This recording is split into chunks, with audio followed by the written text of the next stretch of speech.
नमस्कार दोस्तों, स्वागत है आपका आपके YouTube channel tech to know pay. आज हम बात करेंगे टिकटॉक बैन के बारे में।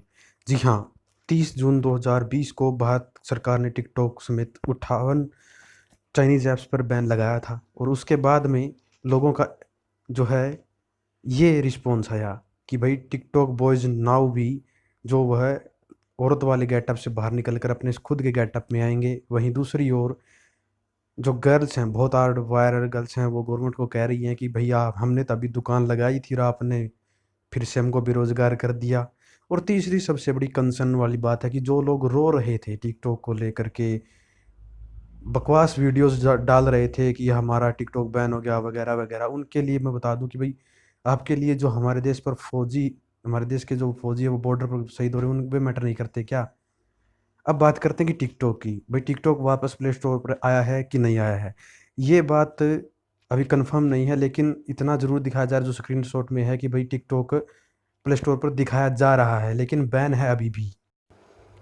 रिसेंटली टिकटॉक को पकड़ा गया था स्पाई करते हुए। आईफोन यूज़र्स जो millions of the iPhone users थे, उनकी डिटेल्स को जो है ये चोरी कर रहा था, स्पाई कर रहा था, टाइपिंग स्पाई कर रहा था, पासवर्ड स्पाई कर रहा था।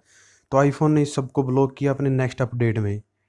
यहाँ पे मैं एक स्क्रीनशॉट यूज़र का भी शेयर कर रहा हूँ जिसमें उसने लिखा था कि भी ये HTTPS प्रोटोकॉल को अप्लाई नहीं करता है और साथ में बहुत सारी सिक्योरिटी ब्रीच जो है इसके अंदर है। तो बहुत बड़ा कंसर्न है ये सिक्योरिटी का। इसी सिक्योरिटी इशू को लेकर हर इंडियन गवर्नमेंट ने जो है इन चाइनीज़ ऐप्स पे बैन लगाया था। और अब इंडिया के अंदर क्या हो रहा है कि लोग इन ऐप्स को दोबारा चलाने की कोशिश में लगे हुए हैं। तो उसी को लेकर मैं आज की इस वीडियो में पूरी डिटेल से 2019 डिस्कस में करूंगा। 18 अप्रैल 2019 को मद्रास हाई कोर्ट ने जो है 3 महीनों के लिए अप्रैल में टिकटॉक पर बैन लगा दिया था। क्यों लगाया था? क्योंकि पोर्नोग्राफिक कंटेंट और एक्सपोजिंग की वजह से, चिल्ड्रंस पोर्नोग्राफी की वजह से जो है इन्होंने इन्होंने मद्रास हाई कोर्ट ने जो है इस पर बैन लगाया था। तब भी ये नहीं सुधरा और उसके बाद भी इन्होंने अपनी कोई डाटा के ऊपर कोई भी इनका कंट्रोल नहीं था, वीडियो क्रिएटर्स के ऊपर कोई कंट्रोल नहीं था। एनिमल हरेसमेंट या फिर मतलब एसिड अटैक को बढ़ावा देना, बहुत सारी घटनाएं थी जो बताती थी कि भाई टिकटॉक एक बैड ऐप है। और इस पर इससे पहले भी बैन लग चुका है और ये टाइम्स ऑफ इंडिया के आर्टिकल में लिखा हुआ है कि टिकटॉक ने जो पहले बैन हुआ था वो अप्रैल 2019 में हुआ था। और किस वजह से हुआ था, इस पे मद्रास हाई कोर्ट ने जो है बैन लगाया था 3 मंथ्स के लिए, क्योंकि इन्होंने प्रमोट किया था पोर्नोग्राफिक कंटेंट। उनसे जो बैन किए थे ऐप, उनमें से टिकटॉक और यूसी ब्राउज़र से बड़े ऐप थे। उनकी वजह क्या थी वो मैं आपको बताने जा रहा हूँ। कि वजह थी कि भाई इनके ऊपर जो है शक था कि भाई ये हमारे देश के लोगों की डिटेल्स जो है चाइनीज़ गवर्नमेंट को जो है प्रोवाइड कर रहे हैं। जो गलवान वैली में तलहसी जो है तो उस टाइम भी इस बात पर जो है काफ़ी ज़्यादा भूचाल मचा था। और इसी के साथ यहाँ पर बात आती है कि आईटी एक्ट की। आईटी एक्ट के अंडर कि भी कोई भी बाहर की कंपनी जो है हमारा जो है डेटा लेकर नहीं जा सकती अपने सर्वर पर, और अगर लेकर जाएगी तो वो अपनी जो है गवर्नमेंट को प्रोवाइड नहीं करवाएगी। लेकिन इन सभी का जो है वायलेंस हो रहा था यहाँ पे, और इसी वजह से जो है इंडियन गवर्नमेंट ने इसको बैन किया है।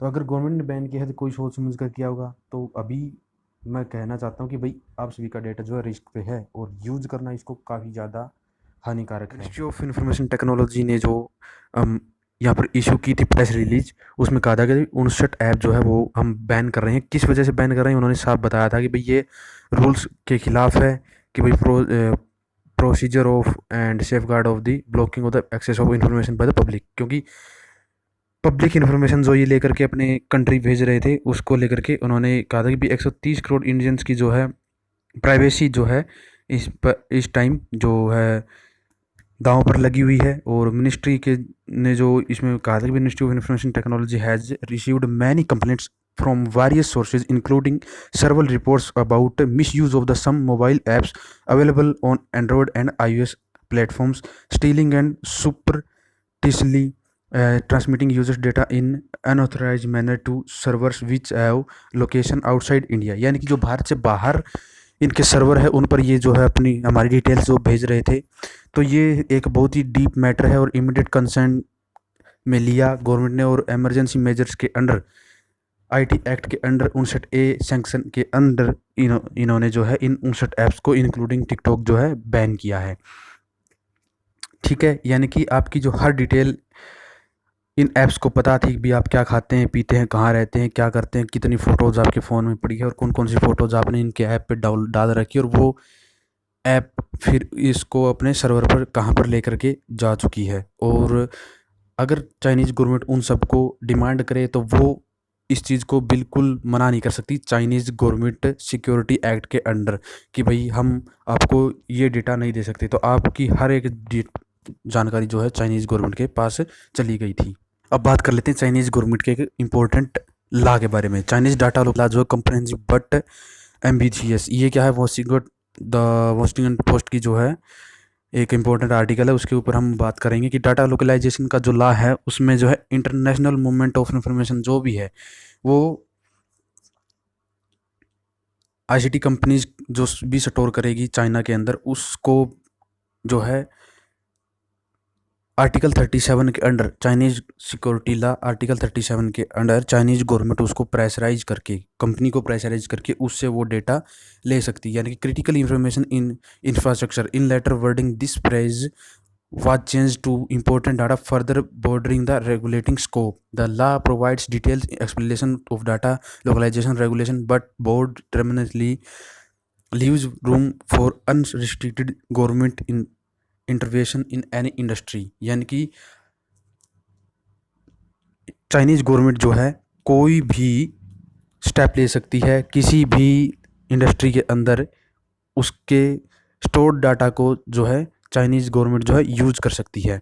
तो और सर्विलांस भी कर सकती है। ये बिल्कुल साफ लिखा हुआ है कि the international business community concern of being surveillance by the Chinese government, यानी कि इंटरनेशनल कम्युनिटी जो है बिल्कुल सर्विलांस में है चाइनीज़ गवर्नमेंट के, क्योंकि चाइना की कोई भी कंपनी हो उसको चाइनीज़ सिक्योरिटी लॉ के अंडर काम करना पड़ेगा, और आर्टिकल 37 के अंडर उसको अगर चाइनीज़ गवर्नमेंट ने प्रेशराइज किया तो उसको जो है सारी डिटेल्स जो है उस बंदे की या उस कंपनी की जिस जो भी चाइनीज़ ऐप यूज़ कर रहा है उसकी सारी डिटेल्स चाइनीज़ गवर्नमेंट को देनी पड़ेगी बाय द कंपनी। देखिए यहाँ पर फोर्ब्स का आर्टिकल है कि एप्पल ने बताया है कि भाई टिकटॉक जो है सीक्रेटली स्पाइंग कर रहा है million of the iPhone users का। उन्होंने कहा कि भाई ये बहुत बड़ा डाटा ब्रीच है, और ये जो आर्टिकल है अभी 23 जून 2020 का है, और इसमें लिखा गया है कि भाई Apple has fix the series problem in iOS 14 due to in the fall where apps can secretly access the clipboard on users device. यानी क्लिपबोर्ड का जो है उनको, जो हम क्लिपबोर्ड बोलते हैं, वो हम क्या, जो कुछ भी हम टाइप करते हैं, जो कुछ भी हम लिखते हैं, उसको जो है बिल्कुल ये स्पाई कर रहा था ये बंदा क्या लिख रहा है क्या नहीं लिख रहा है। अगर आपने मतलब टिकटॉक बैकग्राउंड में ऑन करके छोड़ रखा है और आप किसी दूसरे ऐप पे अगर टाइपिंग करके कुछ और भी कर रहे हैं, तो उस कंसर्न में उन्होंने कहा था भी कोई भी चीज़ अगर आपने कॉपी की हो या फिर पे कुछ लिखा हो तो उसको पूरी तरह से ये क्या स्पाई कर रहा था। तो ये बहुत बड़ा टेक्निकल ब्रीच था, और इसको मतलब कंपनी ने है आगे आईफोन की जो अगली अपडेट आई iOS 14 उसमें जो इन्होंने फिक्स कर दिया था। तो टिकटॉक देख लीजिए कहाँ तक किस लेवल तक की स्पाइंग कर रहा है, और एक हाँ और ये कह रहे हैं कि भाई हमारे लिए यूज़र्स का डेटा और प्राइवेसी बहुत ज़्यादा मैटर करता है, लेकिन ऐसा कुछ नहीं है। ये बिल्कुल चाइना की गवर्नमेंट की जो है हाथों की कठपुतली, और इनको यूज़ करने का कोई भी तुक बनता नहीं है यहाँ पे। देखिए मैं लेके आया हूँ आपको ट्विटर पे, और ट्विटर पे कहाँ पे, टिकटॉक इंडिया के ऑफिशियल ट्विटर हैंडल पे, और जहाँ पर उन्होंने लेटेस्ट अपडेट दी है 30 जून को। और 30 जून को जो उन्होंने अपडेट दी थी उसमें इन्होंने कहा था कि हम गवर्नमेंट से जो है बात करेंगे भाई 59 ऐप्स जो इन्होंने बैन लगाया है इन ऐप्स पर, उनको हम इम्प्लीमेंट करेंगे हमारे ऐप पर भी। और अगर हमने अभी तक कोई भी ऐसी काम नहीं किया कि हमने कोई भी यूज़र डेटा जो है चाइनीज़ गवर्नमेंट को नहीं दिया है, और हमारे लिए इम्पोर्टेंट है क्या, यूज़र डेटा और प्राइवेसी और उनकी इंटीग्रिटी। और टिकटॉक जो है हमारी 14 इंडियन लैंग्वेज में अवेलेबल है, और हमने बहुत सारे जो है एजुकेटर्स का, स्टोरी टेलर्स का, परफॉर्मेंस का, इनको जो है बहुत, उनको एक बहुत अच्छा लाइफस्टाइल दिया है। इस तरह की जो उन्होंने काफ़ी ज़्यादा बातें लिखी हुई हैं। लेकिन मैं अब आपको बता दूं कि ट्विटर पे कोई भी अपडेट ऐसा नहीं है कि भाई इन्होंने कहा हो कि बैन हट गया है या फिर ऐसा कुछ है। जो लोग आपके पास लिंक भेज रहे हैं वो बिल्कुल फेक है। जो लोग आपको बोल रहे हैं कि हमें 500 रुपये दीजिए, हम आपका जो है डेटा आपको देंगे, आपकी वीडियोस हम आपको ला करके देंगे, तो ऐसा कुछ भी ऑफिशियली नहीं है, और टिकटॉक का जो है बैन अभी तक हटा नहीं है। तो जो लोग आपको दिखा रहे हैं, ट्रिक्स बता रहे हैं वीपीएन यूज़ करके, आपको कह रहे हैं कि भी आप वीपीएन यूज़ करिए और उसे आपको जो है लॉगिन कर सकते हैं, तो ऐसा कोई कुछ बिल्कुल ही मत कीजिए। अगर आपने वीपीएन यूज़ करके ऐप को यूज़ कर लिया, पहली बात तो है कि गवर्नमेंट के साथ साथ जो हमारी सेलुलर कंपनीज़ है, एयरटेल, आइडिया, वोडाफोन, बीएसएनएल, जियो वगैरह, ये खुद टिकटॉक को इंटरनेट प्रोवाइड नहीं कराएगी। अगर आपने on the other hand use कर भी लिया, फिर भी वीपीएन यूज़ करके आपने अगर इसको यूज़ कर लिया, तो अगर किस सरकार का थोड़ा सा भी इस पर शक हुआ तो आप 420 के जो है केस में फंस सकते हैं। आईपीसी 420 के अंडर में आपको जो है केस हो सकता है, क्योंकि आप एक बैंड ऐप को वीपीएन के थ्रू यूज़ कर रहे हैं, जो कि बिल्कुल इलीगल है। तो मेरा इतना ही कहना है कि आप टिकटॉक जैसे ऐप को बिल्कुल भी डाउनलोड मत कीजिए। जहाँ तक अब आपको पता है कि हर जगह से आपकी स्पाई कर रहा है, आपकी हर डिटेल इसके पास है और ये कुछ भी कर सकते हैं। और पहली बात तो ये, आप दुश्मन देश का ऐप है और दुश्मन देश इसका किसी भी तरीके से आपकी दी गई जानकारी किसी भी तरीके से यूज कर सकता है। तो regarding this, don't use TikTok. TikTok शुरू करवाने के एवज में अब लोग फर्जी अकाउंट बना करके पैसे ठग रहे हैं लोगों से।